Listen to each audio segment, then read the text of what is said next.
అని వాళ్ళు వీళ్ళు ఎన్నెన్ని అన్న పసి పిల్లవాడు నవ్వాడు.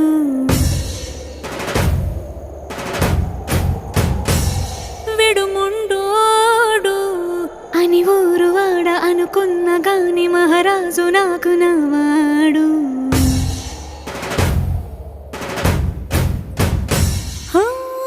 మాట పెడుసైనా మనసులో వెన్న రాయిలా ఉన్నవాడిలోన దేవుడెవరికి తెలుసును నాకన్నా. సూసేకి అగ్గిరవ్వ మాదిరే ఉంటాడే నా సావే.